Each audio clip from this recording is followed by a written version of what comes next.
Configuring client Hyper-V. Now in Windows Server, Hyper-V is the primary platform for infrastructure virtualization. And client Hyper-V has the same core features as Windows Server Hyper-V, and it is included with the Windows 10 operating system. Now first, what is client Hyper-V, and basically what is Hyper-V? So at its most basic level, this client Hyper-V provides the ability to share a computer's physical hardware with one or more isolated operating systems that are running in virtualized environment or on VMs. VMs share the physical resources of a physical computer, and they represent those virtualized resources as usual as usable components to a VM's operating system.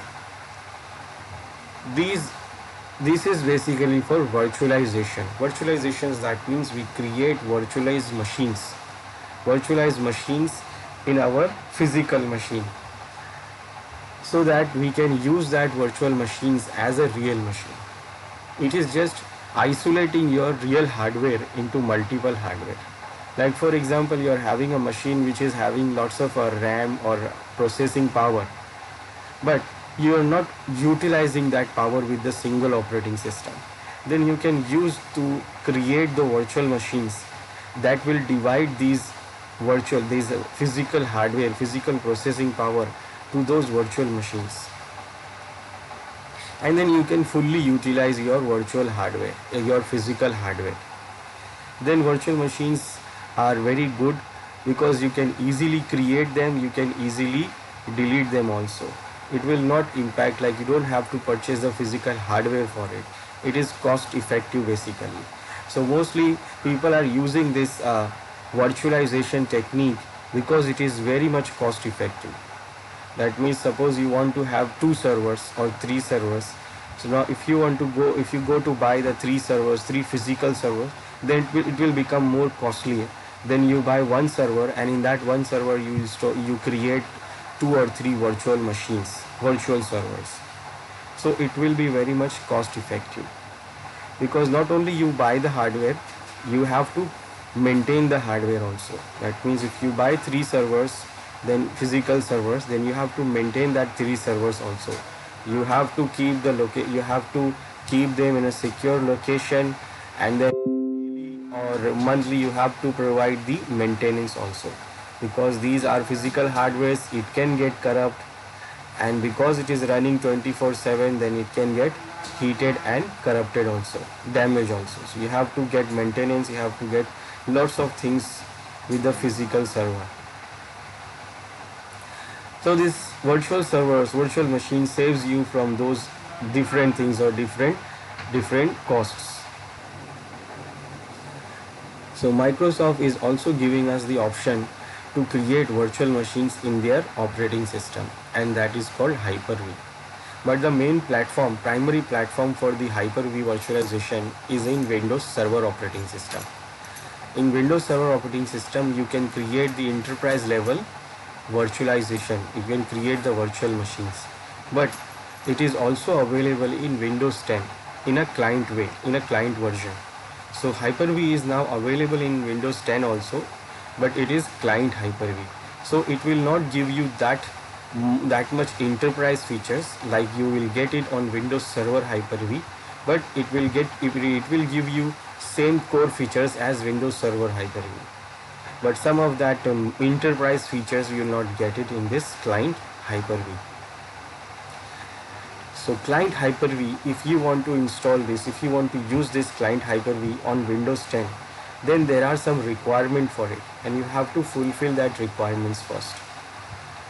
So client Hyper-V requirements are: to implement client Hyper-V in Windows 10, a computer must meet these following requirements. Now first is the processor. Processor means that means your processor, your processing power, main CPU. So computer must have a 64-bit processor that supports hardware assisted virtualization and data exception prevention (DEP) and second level address translation SLAT. So in whatever Windows 10 machine you want to create Hyper-V virtual machines, then your processor must be 64-bit, and also it must support these different technologies: hardware assist virtualization, data exception prevention, and second level address translation. This SLAT reduces the overhead incurred during the virtual to physical address mapping process performed for VMs. So this is important for your RAM and your machine to not get heated, because it is going to be when you are having virtual machines and physical machines, and virtual to physical address mapping process going to be happen. So additionally, the processor must be running this 64-bit version of the Pro Enterprise or Education edition of Windows 10. That means not only the hardware, not only the 64-bit processor you also need 64-bit of operating system, Windows 10 operating system. In 32-bit it is not available, and also it is not available in the Home edition. So for Windows 10 you have to have Windows 10 Pro Enterprise or Education edition to use Hyper-V. So client Hyper-V can run 32-bit and 64-bit VMs. That means your main operating system must be 64-bit, but inside that operating system, when we create the virtual machines, those virtual machines can be 32-bit or 64-bit both. Now, first thing, the machine which you use, the physical machine to create the virtual machines, that machine called host. That means it is hosting the virtual machines. And the virtual machines which is going to be hosted on the physical machine, it is called guest. So you have to understand the term host and guest also. So host means the machine who is going to create the physical machine where we are going to create the virtual machines, and guest means the virtual machines which we create on the physical host, because the host is hosting these guests on its physical hardware. Now the second requirement is about the memory. So a computer must have at least 4 gigabits of physical memory to support client Hyper-V. The memory in a computer is allocated and unallocated dynamically as required by the VMs. You can run several VMs on a Windows 10 computer if it meets the minimum memory requirement. So depending on the specific requirements of the VMs, you might need to install more physical memory. So at least you need 4 gigabit of RAM, because when you create virtual machine in the physical machine, so it is going to use the physical hardware itself. It is going to use your physical processor, it is going to use your physical RAM, it is going to use your physical hard disk also. So if you don't have at least 4 GB RAM, then you will get shortage of the RAM. That means your real machine, your physical machine itself need at least 1 or 2 GB RAM to run itself. Then when you create one virtual machine of Windows 10 inside Windows 10, then that virtual machine will also need at least 1 or 2 GB RAM. It is dynamically assigned, allocate or unallocate to the virtual machine. That means it dynamically allocate. That means when it requires 1 GB, then it will give 1 GB. When it requires 2 GB, it will give 2 GB also. Now depending on how we configure it. So if you want to create more virtual machines, then you need to increase the RAM also. For 4 GB, you can create 1 or 2 virtual machines in one physical server. In your physical machine, you can create 1 or 2 virtual machines, and that will work very slow. So if you need to work properly and you need more virtual machines, then you need to increase your memory, increase your RAM also.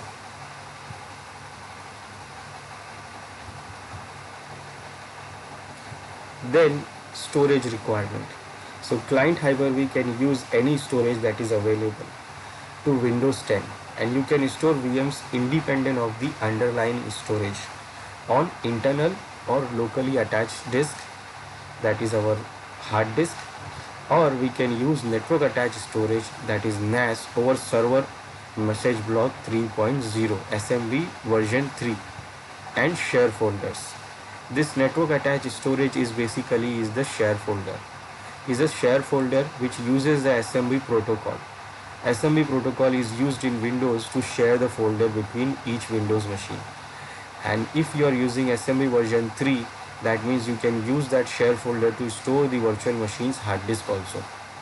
Remember, when we create a virtual machine, then we will create a virtual hard disk for that virtual machine also, and that virtual hard disk will store in our physical machine wherever we put it. Like we put it on C drive, D drive, in your locally attached storage, we can put it on the share folder also, and also we can use the storage area network, that is SAN.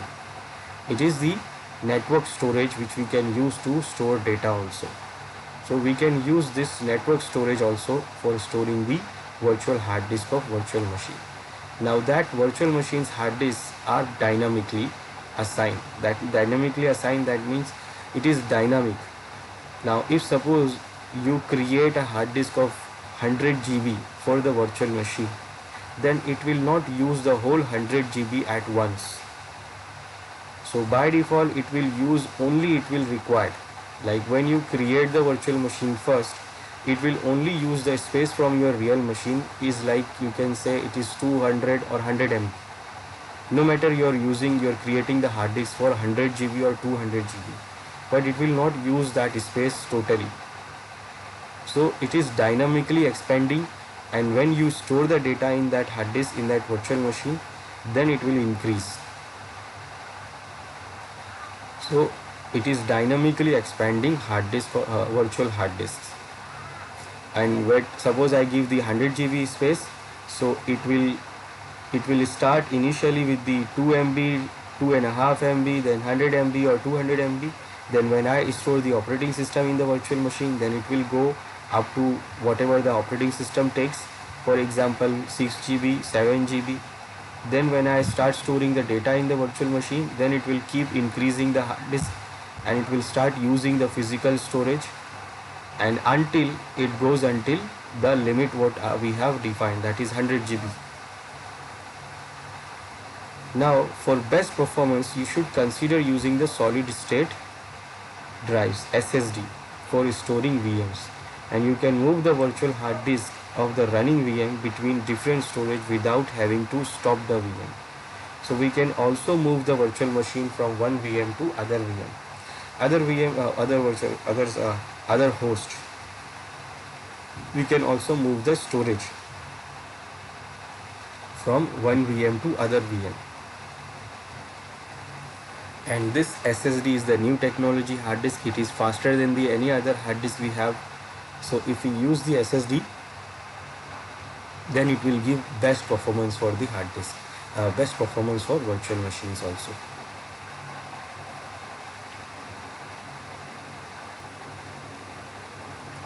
Now Hyper-V management tool. So for managing Hyper-V, Hyper-V Manager is the primary tool for managing client Hyper-V. So there is a tool called Hyper-V Manager. It is the primary tool for managing the Hyper-V client, and it is a console based on the MMC. MMC means Microsoft Management Console, where we can get different consoles of management like disk management, device management, user management, firewall, different management consoles we can get it from MMC. So this Hyper-V is also a separate MMC for managing the Hyper-V. Now Hyper-V Manager provides complete access to client Hyper-V functionality in Windows 10.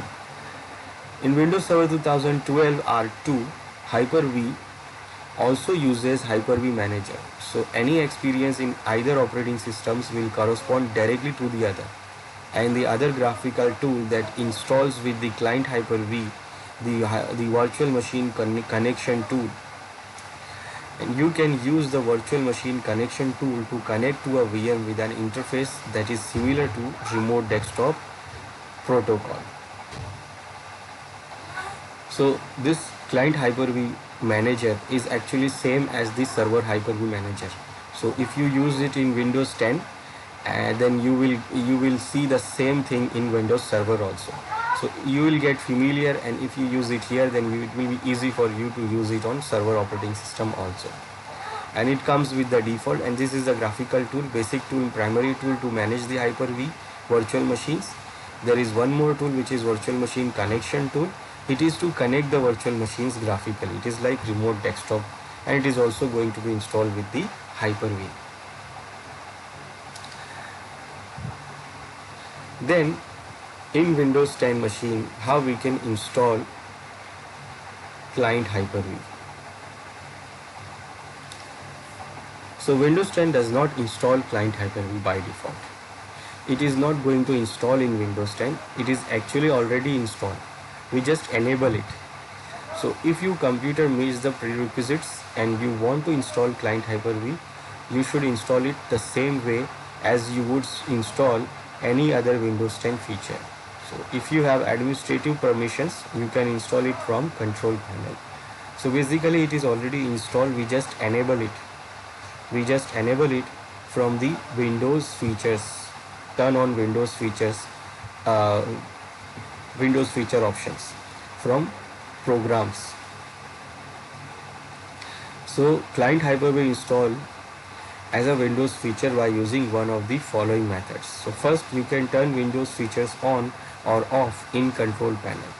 Enable Windows feature, enable Windows optional feature commandlet from the PowerShell. Then we can also use DISM command for the CMD to enable this feature. So we can enable it graphically from the turn Windows features on or off feature command console from the control panel, or we can use PowerShell command, or we can use the command line of CMD, that is DISM. Now whenever we start or enable the feature, it is going to restart. So it is going to restart your machine. So restart is required after installation. Then hypervisor is installed. So when we install the virtual machine, when we enable the virtual Hyper-V, it is going to install the hypervisor. And the hypervisor is the hardware virtualization kernel. This is the kernel which supports the virtualization for our operating system. Then after installation, addition to the computer include Hyper-V management tool, performance monitor counters, event viewer logs, and also it includes Windows firewall rules for virtual machines. So when we install or enable the Hyper-V, then it is going to add Hyper-V manager tool, performance monitor counters. That means in the performance monitor, you will see the new counters for the virtual machines. Then you will see the new event logs for the virtual machines logs. Then also you will see new rules, new predefined rules for virtual machines.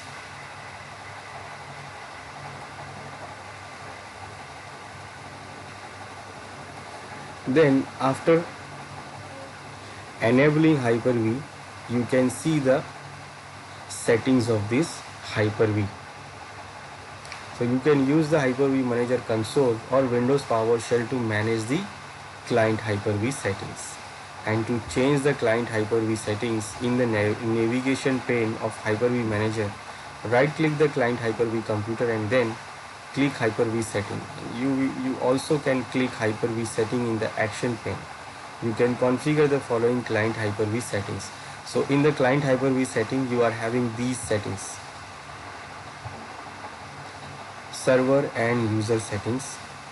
Like you are having the setting for managing the virtual hard disk, virtual machines, physical GPU, NUMA spanning, storage migration, enhanced session mode policy, manage the keyboard, mouse, enhanced session mode, and reset checkboxes. So if you make some wrong changes, then you can reset them.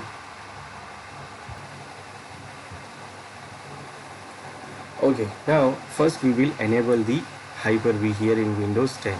So for enabling it, we can go for the control panel. Even we can use it the PowerShell command, install Windows optional features command, and you can also use graphical control panel. Now before installing it, remember your hardware must support the virtualization. Like your processor must support the virtualization, this Hyper-V, a requirement must be there, those options, those features must be there. Then also your operating system Windows 10 must be Enterprise Pro or Educational Edition, and also it must be 64-bit edition. So what is our operating system edition? We can check by right click on the computer, this PC, and going to the properties. We can check this is Windows 10 Pro edition, so we can use it to install the Hyper-V.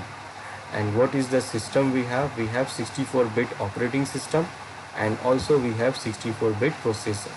That means we can use Hyper-V here in this machine. So what I will do, I will go to control panel here, and under the programs and features, we have this option says turn Windows features on or off. So when I click this, it shows all the available features for Windows 10, and including that we have Hyper-V also. So this I can tick directly here, or I can open the features and I can click all the other options.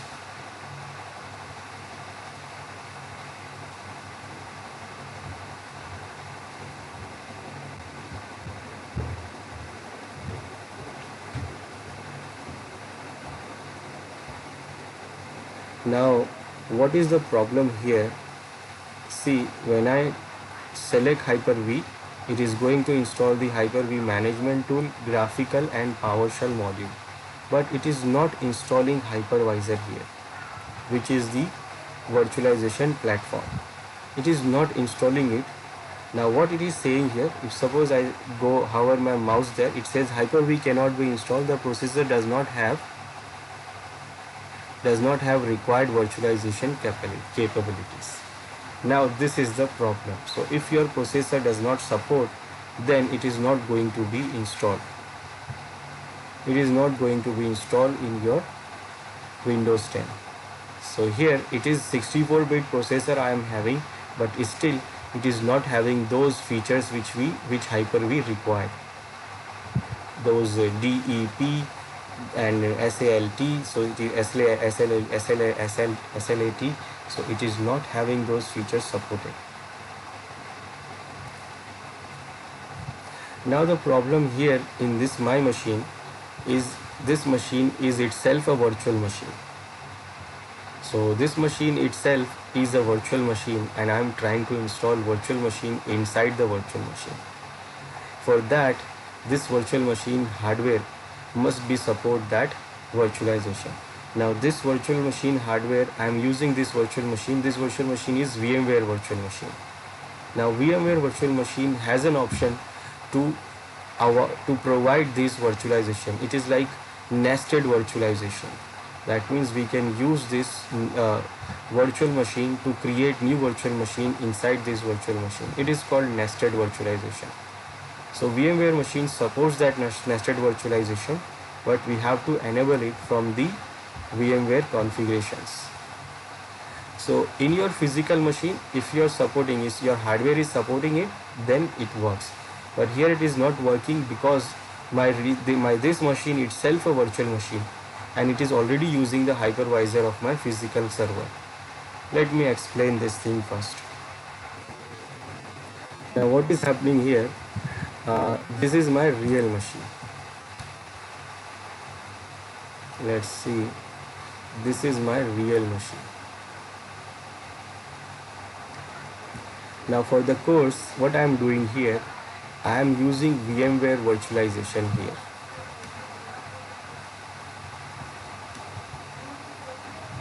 And what I am doing, I am creating the virtual machine in that VMware. So this is what my Windows 10 machine here under this real machine. Now this virtual machine itself is the virtual machine Windows 10.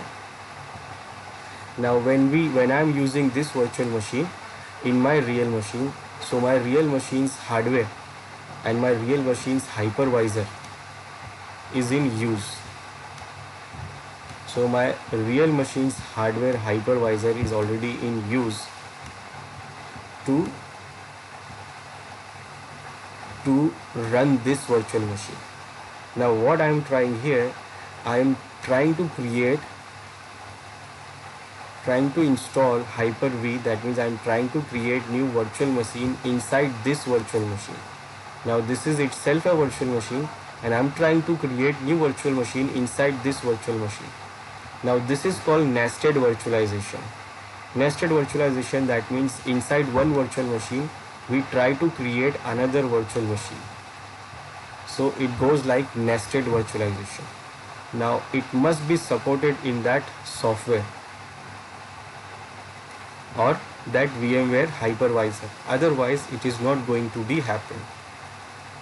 So what it is showing here, when I am trying to install the Hyper-V here in this virtual Windows 10 machine, it says that hypervisor is not available. Basically it is already in use. We can have only one physical hypervisor, so it is already in use. So that is why it is saying that you can't create virtual machine in this Windows 10 because it is not supported. We can also verify by using the task manager. You can also open the task manager, and in the task manager, when you go to the performance tab,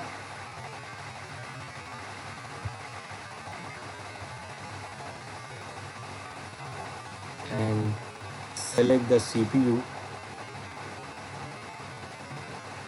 it shows here virtual processor to virtual machine. It says here that virtual machine creating, we can create or not. So virtual machine creation is yes. It is saying yes, that means we can create virtual machine. Now if your hardware does not support virtualization, then this will say that virtual machine you cannot create here. Now this time it is saying yes, that means I can create the virtual machine here. Only the problem is the hypervisor is not available. It is used. So it is not available basically, and that is why that Hyper-V feature is not installing here. But my machine supports virtualization. You can see it is saying it is supported. So I can use virtualization, I can install Hyper-V on this machine, but only the problem is that this virtual hypervisor is not available because it is already used. It is already used for this virtual machine. This is itself a virtual machine.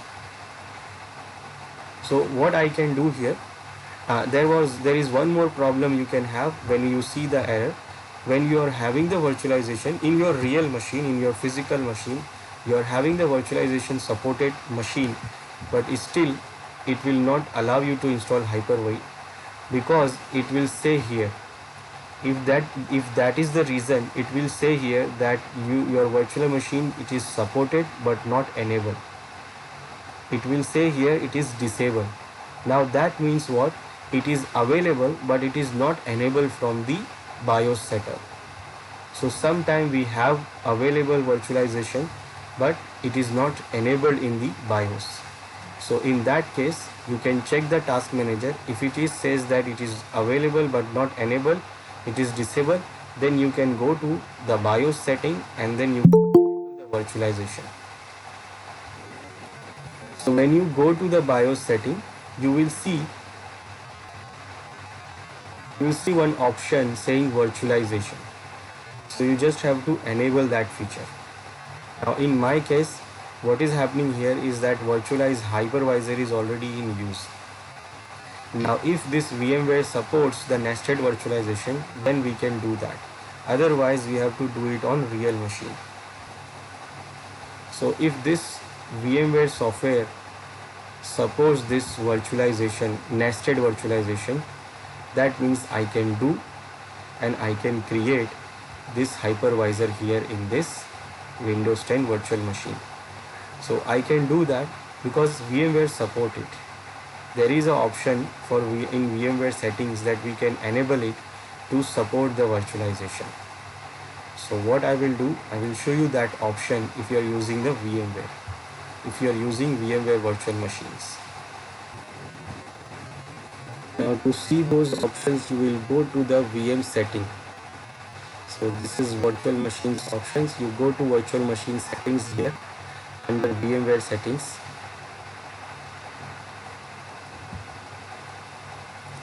Now here you will see the processor. Now under the processor, you have to enable these options here to support the nested virtualization. Then this virtual machine will support the virtualization. That means what it will do actually, it will create a virtual hypervisor. Because the physical hypervisor is already used, so it will create a virtual hypervisor for the Windows 10 virtual machine, this Windows 10 machine. So I have to select these two options from here under the processor setting. So these options I have to select, but it is not allowing me to select these options because the machine is running. So you have to shut down the machine, this virtual machine, to configure these options. Then also you have to choose one more option because it is Windows 10 machine. So under the option, you have to select here, this is saying Windows version, Windows 10, the version is Windows 10 64-bit. So you have to also. Now it is also not available because the machine is running, so I will shut down the machine first. So I will shut down this machine to change these options. So I'll say OK, and I will shut down this machine first.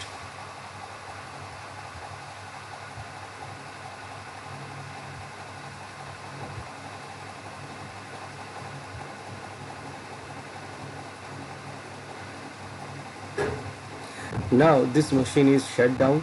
Now I can change those options.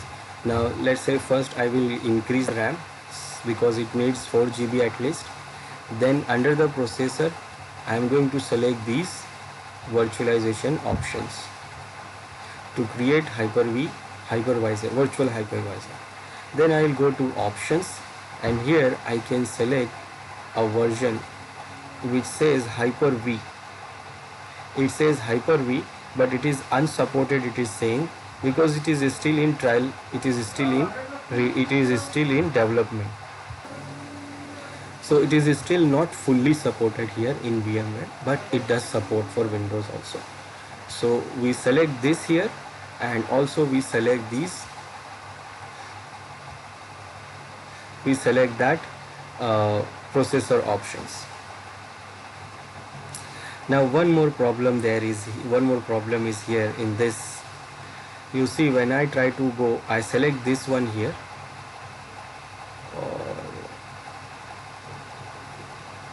Where is Windows 10? Okay, it's up. So if I select Windows 10 64-bit, then I can go here in hardware and I can select these options. Now if I select this, if I change this Hyper-V option here, and if I try to go or press OK, then it says what? This VM is UEFI enabled, but you are trying to set the VM as a guest OS that does not support UEFI. So discard your changes or use a valid guest OS version. So basically, when you install Windows 10 machine, it will use the UEFI hardware, UEFI firmware. So it uses this firmware here. If you go to advanced here, it uses this UEFI. It is for the secure boot, and it also uses the GPT partitioning style for the hard disk. Now if you go for the BIOS, it is not default, so it will not use the GPT partitioning, it will use the MDR partitioning. Now if I select this hypervisor, Hyper-V unsupported version here, addition here, then it says that version does not support that that version does not support this UEFI boot. So if you select this Hyper-V, then you have to select this BIOS from here. Now remember, it says changing firmware might cause the installed guest operating system to become unbootable. That means if you change this option firmware type now after installation, then it will corrupt your operating system and operating system will not start. This virtual machine's operating system will not start, and you have to reinstall the operating system. So this is the problem we have. So if we select this, then we can't go with UEFI. We have to change it to boot BIOS, and when you choose the BIOS, then you have to reinstall the operating system. But this is the option we have to select to enable the Hyper-V in this virtual machine. So after selecting those virtual machines features, the settings, then we can do what? We can create Hyper-V. We can install Hyper-V in this virtual machine, and it is like we are doing what in real machine. We are enabling the virtualization feature from BIOS. Now it is available. So I'll go here and programs and features, then Windows features, and then I will select Hyper-V here, and now you can see it is selecting all the options here. It is selecting to install the management tools, and also it is going to install the hypervisor. This is only the tools. Remember, this is only tools. You have to install the platform hypervisor, otherwise virtual machine will not be created. Now when I install it, it will need reboot, so it will reboot 2 times, and then it is going to be available, and it will take a little time also. Now it says it needs restart, so reboot now, or don't restart, you can restart later. So I want to reboot now.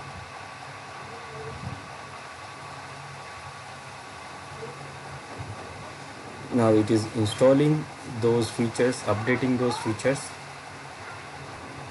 and it is going to reboot one more time. So it reboots 2 times, then it will start, and it is still installing.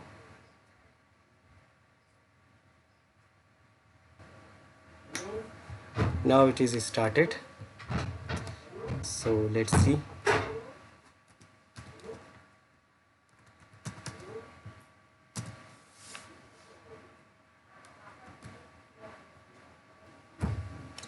Okay, now this is restarted.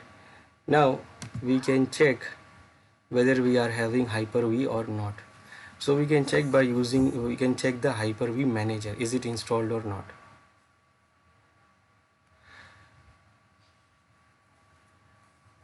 So we can go to search and we type Hyper-V, and this is what the Hyper-V manager. So this Hyper-V manager we will use to create the virtual machines. So we can open this Hyper-V manager. Basically it will available in the administrative tools. So in the control panel administrative tools, you will get this Hyper-V manager. Otherwise you can search it from here. So when you click it, you can open it normally, or you can open it as administrator.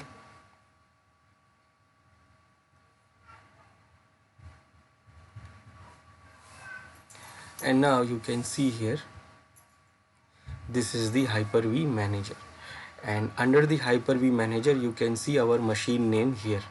Now if we have only installed the management tool, then you will see only the Hyper-V manager. You will not see the virtual machine here, our machine name here, because the hypervisor for the machine will not be installed, and you will not be able to select the machine here, select our physical machine. If suppose the machine is not showing here, then you can connect the server.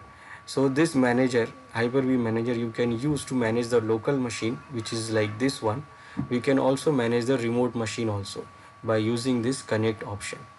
We can connect the remote machine, you can manage the local machine, you can connect the other machine also, like remotely, because this is just a management tool.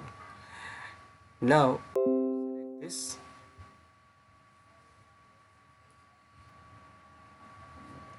when you select our machine name here, then you will see these different options available here. these different options related to our Hyper-V to create the virtual machines and to manage the virtual machines. Now first, this is the Hyper-V settings. This is the setting for the Hyper-V. So if you want to configure the settings, then you can click on it and you can see these settings. These are related to server setting and these are related to user setting. Server settings are related to like virtual hard disk. This is the path where the virtual hard disk is going to be stored. So if you want to change the path, then you can browse and select another directory. By default, it is going to be under the C directory, C drive. Under the C drive, users public document virtual Hyper-V and virtual hard disk directory. If you want to have it in a different directory, then you can select, you can browse and select it. Then this is for virtual machines configuration files. So your virtual machines configuration files is going to be installed into this directory. If you want, then you can change the path from here. Then you have NUMA spanning setting. This is the setting for your processor actually, physical memory. You can configure Hyper-V to allow virtual machine to span non-uniform memory architecture, that is NUMA nodes. When the physical computer has NUMA nodes, this setting provides virtual machines with additional computing resources. So if your processor supports this, then you will have this option and you can allow this also. So spanning NUMA nodes can help you run more virtual machines at the same time, and it also can provide a virtual machine with memory, more memory than what is available on the single NUMA node. However, use this setting may decrease overall performance. So that means you can create more virtual machines, but overall your performance will be decreased. Then you have option to migrate, storage migration option. Storage migration, that means you can migrate the storage from one virtual machine to other virtual machine. So you can specify how many storage migration can be performed at the same time on this computer. You can see like by default it is 2. So by default simultaneously it can perform 2 storage migration.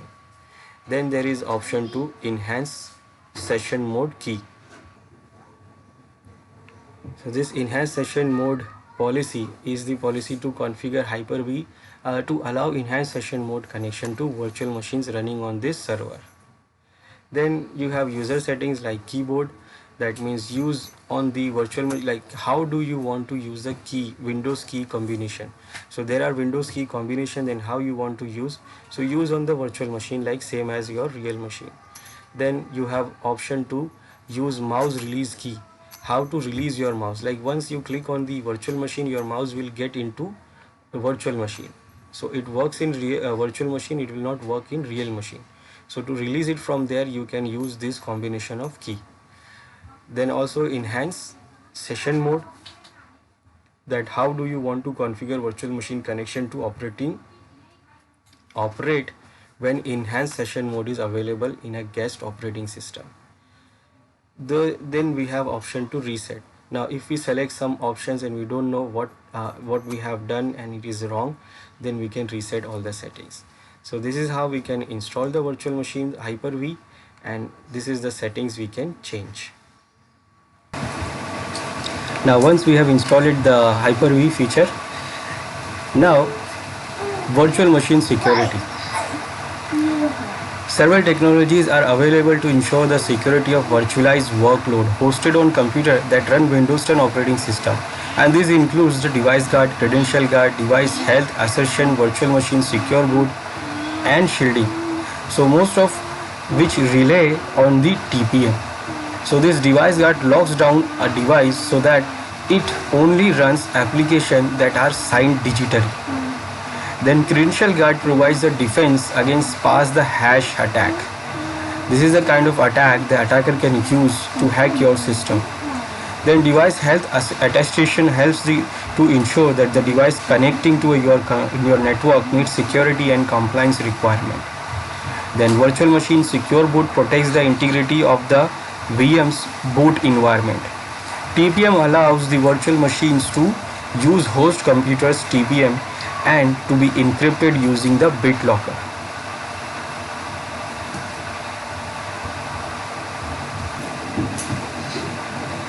Then shielded VMs can only be run on hosts that support encrypted VMs. Now, how to create the virtual machine in using the Hyper-V virtual manager, Hyper-V manager. Now first, once you completed the adding Hyper-V feature to Windows 10, you will need to create a virtual machine you want to use. But before you do that, you must create a virtual switch to allow the VM to connect to the network. So let's see how we can create the virtual switch first. So under the Hyper-V manager, we have option here to virtual switch manager. Now this will help us to create virtual switch first. Now when you click here, it opens this dialog box. Now here there is a default switch available here. Now if we want to create new switch, then we'll create this new virtual switch, virtual network switch.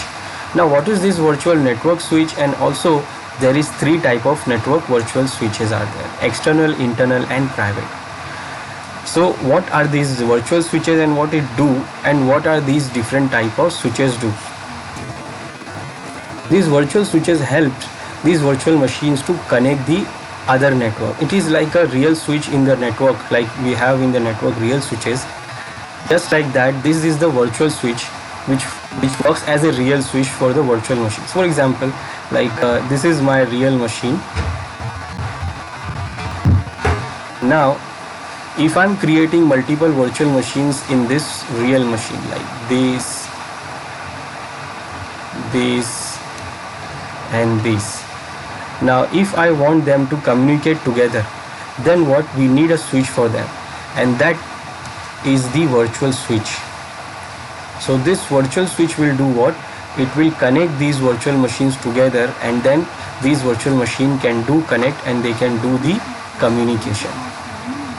So we can connect these virtual machines. So when we create the virtual machines, we will get the option to select the virtual switch. So when we select the virtual switch, so they will connect together. So we can create multiple virtual switch to separate virtual machines, like two virtual machines are in separate switch and two virtual machines are in separate switch. So those two can communicate to each other, but they cannot communicate to other two machines because the other two machines are in other switch. So this is like a real switch, but this is what virtual switch for the virtual machines.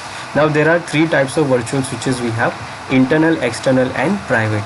Now first, if you create internal virtual switch, so it will be only for the virtual machines connected to that virtual switch. Now we have this virtual switch and the real machine has the network adapter, and that network adapter is connected to the real network environment. Like this is real switch and is connected to real switch, and then it is connected to other real machines.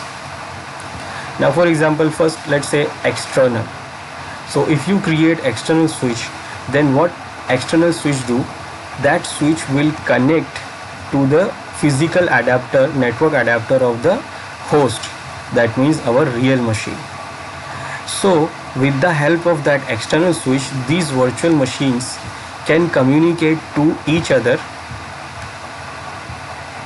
and also they can go outside of the real machine, and then they can go outside of the host machine to the real network, and then they can do communication with the other real machines through the network adapter of the host machine. They can do that when you have the external switch. Now if we create internal switch, then internal switch will not be linked to this physical adapter, and it will not link to any physical adapter. That means it is only the virtual switch. Now what these virtual machines which is connected to this virtual switch do? They can only communicate to each other. They cannot connect the other network from the outside of the host. So they cannot go to the physical network. They can only connect together in the same switch. That is internal. And they can also connect the host itself. Like this virtual machine can communicate with the host, but they cannot go outside of the host. Then the private virtual switch. When you create private virtual switch, that means it only connect to virtual machine to virtual machine. It will not connect the virtual machine to host itself also. It cannot go outside the physical to the physical network, and also cannot connect to the host machine. So it only communicate between two between all the virtual machines connected to that switch.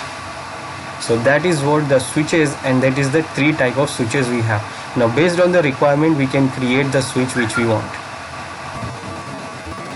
So if I select I want to create external switch and I say create, then you can see here first you provide the name for the switch. For example, I will say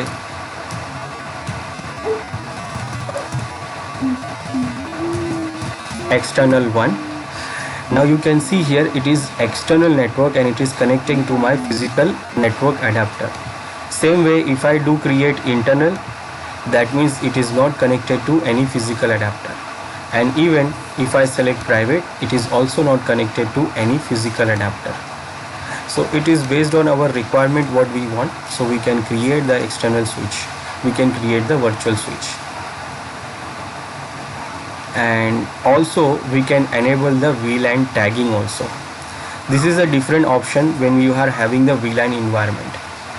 Now I have created the switch. Now when I press OK, it says that if any machines is using the network, it is going to be temporarily disconnected. So I say okay, I know that.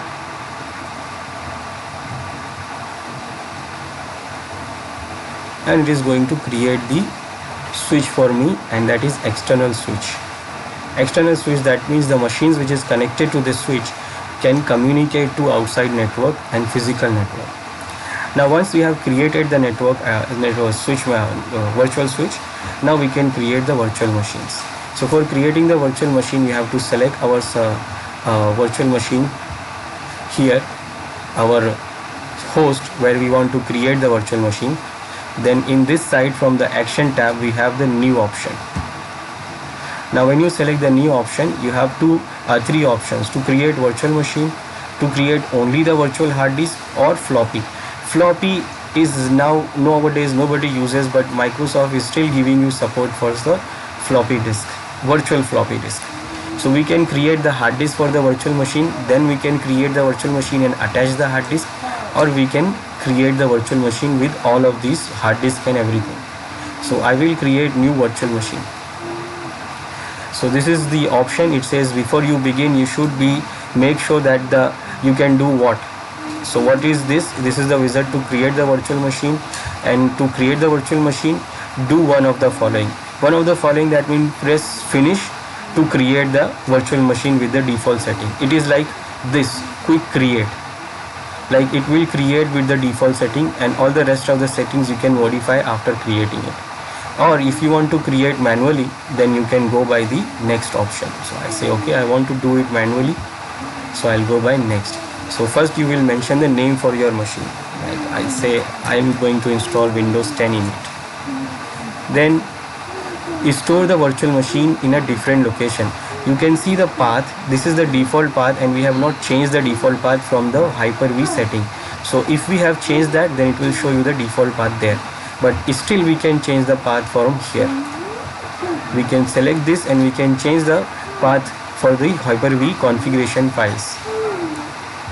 I am not changing it, I am going with the default. Then there are 2 generation of machines here. Generation 1, that means this virtual machine generation supports 32-bit and 64-bit guest operating system and provides virtual hardware which has been available in all previous versions of Hyper-V. Remember, this is the new Hyper-V in Windows 10. Hyper-V was available in Windows 8 also, and there was a difference between these two. So if you select version generation 1, so it can be supported in Windows 10, and also it can be supported in Windows 8, Windows 7. But if you create generation 1, then it says once a virtual machine has been created, you cannot change its generation. So once you created it, then you cannot change it, and it cannot be supported in previous versions of Windows, because it is having the new features of EFI based boot firmware.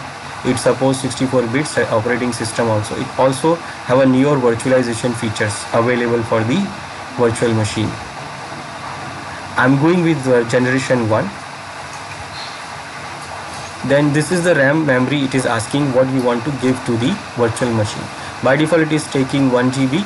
You can increase it, or you can use this dynamic option. Dynamic option will do what? It will start the machine with 1 GB memory, but if it needs more, then it will allocate the more memory when it requires. If you remove this dynamic, then it will remain static. That means it will always use this maximum to 1 GB. But when you use dynamic, so it will start from 1 GB and it can go up to more. What more we can decide after creating the virtual machine. There is some default setting for that. Now here it is saying which network switch you want to connect. Right now it is not connected, but we have created the network switch. So when you drop down, you will see the default one, and this is the one which we created. Next, now here it is saying create the hard disk. Whether you want to create the new virtual disk, or if you have already created the virtual disk, then you can select the virtual disk. You can use the existing one, or you can even attach the virtual disk later. But without hard disk, it is not going to be installed, and it is not going to be work. So I am creating new because I have not added any virtual disk before. So this is going to be the name for my virtual disk, and the extension will be .vhdx. This is also changed. In previous version it was only VHD, but now it is VHDX in Windows 10, which supports large amount of space. You can see it supports 64 TB of hard disk. That means we can create a virtual machine of 64 TB. Then where it is going to be stored, it is going to be stored into this default location. We have not changed the location from the Hyper-V setting. If we want to change, then we can browse it from here. I am not changing anything, I am going with this, and this is how much size you want to give to this virtual hard disk. Remember, it is dynamic. That means it is not going to take the whole space. It is going to take the space which is available, which is required.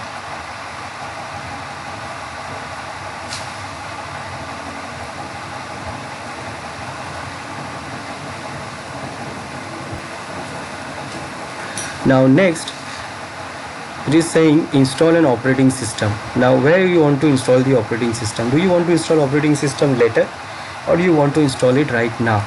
Now if you select right now, then you can select this option that you can install it from the CD DVD of your physical machine. So this is my host physical machine Win1. So I will attach the physical DVD into that DVD drive of the real machine, and then it will pick the image from there, and it will start using that image. That it is going to use the physical drive as its own drive, and it will install it from here. Now if you don't have a physical drive, if you don't have a DVD, then you can install it from ISO image also. You can have, if you have a copy of your DVD as a ISO image, then you can select the ISO image and you can browse the image for installation. Or you can install an operating system from the bootable floppy disk. Still it is giving the support to install it from floppy disk. Then it can say that install an operating system from the network based installation server. So if you are having a network based installation server, then you can choose that to select for installation also. Now I'm not going to use that one. I am going to use this one. I'm going to install it. I'm going to install it from the DVD, or maybe I will choose later. I will do it later. So this is what I have done. This is the summary for my virtual machine settings, and now I can press finish.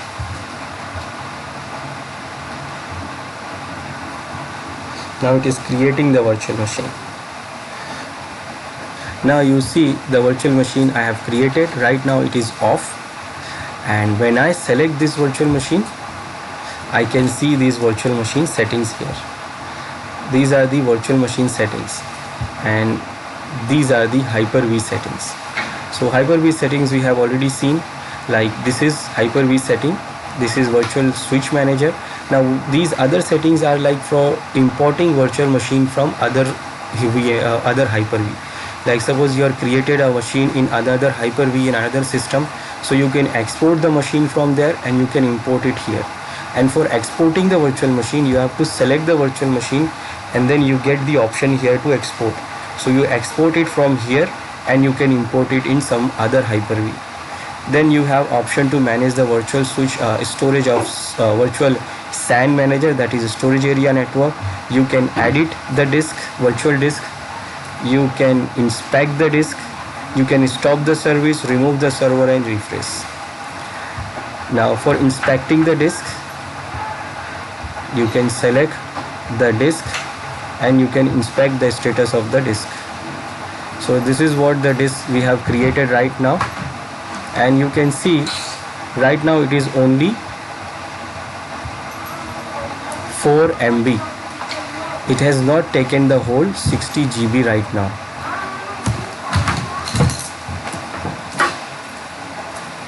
But it is going to take the space when it requires. You can even edit the disk. That means you can go for the changing of the disk. Like first you will select the disk,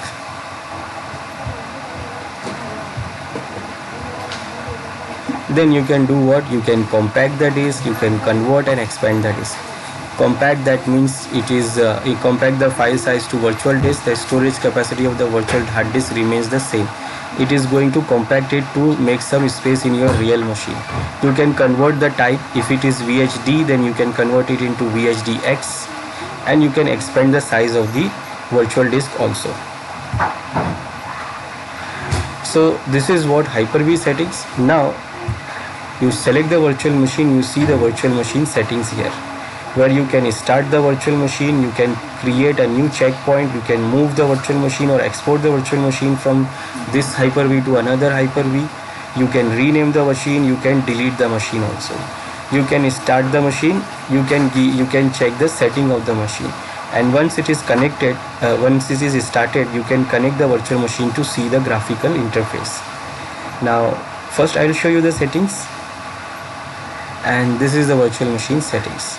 This is the hardware setting, like the BIOS. You have, it is booting from the CD DVD. This is the boot order, so you can change this boot order. You can change move up or down. You can change the security options. It is not available right now because it is generation 1. Memory, right now I have selected start from 1 GB and it is dynamic, so it will go less than 512 MB to this MB. That means almost 10 GB. So it can go up to this, but it is not available,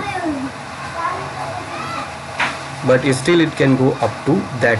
It is dynamic feature. It goes memory buffer up to 20%.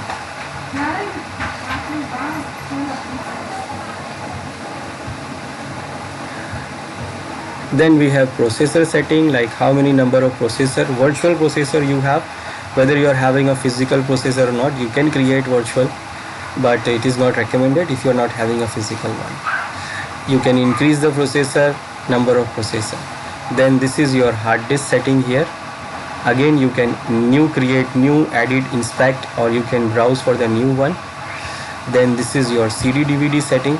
So right now I have not selected any, so I'm going to install it from my physical drive. So I select this one. Then the other iSCSI controller, if you want to add new iSCSI control, like you want to add new hard disk or CD drive, any other device, then you can add it from here. You have network options, like we have already selected this. Then we have other COM options here. Then we have option to change the name of the machine, integration services for the machine, like operating system shutdown, time synchronization, date exchange, heartbeat, backup. These all it will take from the real machine, these services. Then checkpoint is the point where we can create, it is like a point on our virtual machine where we can go back to that point. So like suppose if the machine is running right now, okay, so I can create a point here. Then if anything goes wrong to my machine, then I can go back to that point. Then we have this smart page file location where it is going to store the page file. Automatic start action, like when our real machine starts or restarts, then what it will do, it will automatically start if it was running when the service stopped. Or you can set nothing, or you can set always start virtual machine automatically. Even you can set the delay also.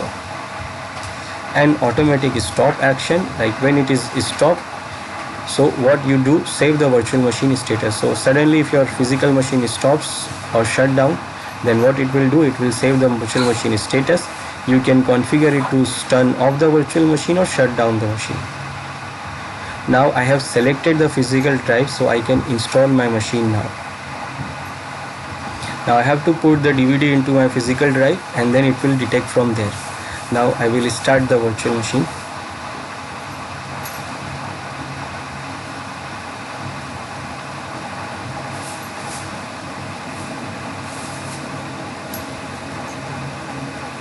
Now when you start the machine, you get new options here.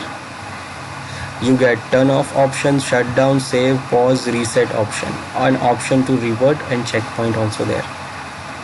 Now it is starting the installation. We can see here in the small window, this is the summary window where you can see the summary of your machine. You can check the memory status of your machine. You can see the networking of your machine, networking status of your machine. Now it is not showing the machine, what is the machine doing. So if you want to check that, then you have to connect it here. So you can connect the virtual machine from here. Now when you click on it, it will open this window for you where it will show you the machine. So this is your virtual machine, and now you can do what you want to do. You can install the machine, you can use the virtual machine.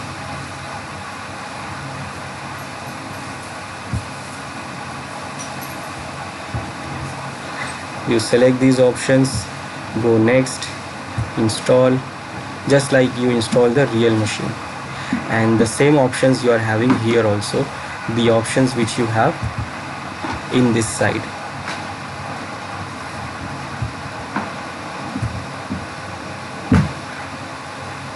So it is going to install and we can use the machine.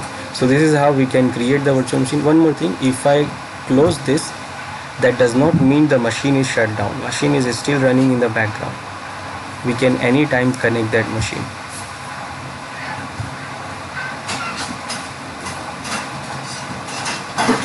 So it is still running and we can configure and install it, and you can use it as a real machine. So this is how we can create the virtual machine and we can use the virtual machines. And if we want, then we can shut down it.